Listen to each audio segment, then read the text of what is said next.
The risk of nuclear war and nuclear Armageddon is unfortunately getting worse. It may not be as bad as it was during the height of the Cold War, but it is getting worse for a lot of reasons. So some of the factors are the following. The era of arms control is essentially over. The last arms control treaty between Russia and America is going to expire in February. At the moment, nobody sees anything to replace it. Another factor is that whereas the Cold War world was simple, it was really two big powers and then 7 smaller nuclear powers, but two big powers, Washington and Moscow, working out how to achieve stability. It is now at least 3 powers, because there's still Moscow, there's still Washington, and now there's also Beijing. They're building out their arsenal, and it is essentially a 3-way arms race. And the game theory, the strategy of that is infinitely more complicated.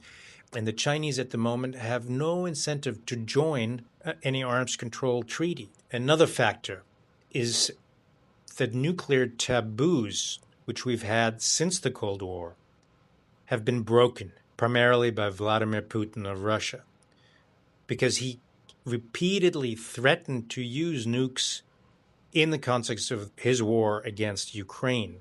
That is one of several taboos that he and others, like Kim Jong-un in North Korea, have broken. Another factor, this gets technical, tactical nukes, is growing. Some countries like Russia and China are assuming in a conventional war, in a war without nukes against America, they would lose. So they're trying to have, I'll call them smaller nukes. They're still the size of Hiroshima and Nagasaki, but smaller nukes, which they wouldn't necessarily immediately fire at America, but they could use on a battlefield or to take out like an entire fleet of warships, for example. But because they're more tempting to use, and they would still cause immediate escalation, which no one understands and can predict and model, there's the risk that we slide into a nuclear escalation spiral that could lead to all-out nuclear war. Here's another factor. Cold War was simple in this way too. There was no AI, there were no drones. A lot of this is computerized. The world leaders already have very little time to make decisions in a nuclear crisis, and this compresses that even more. That could lead to simple miscalculation.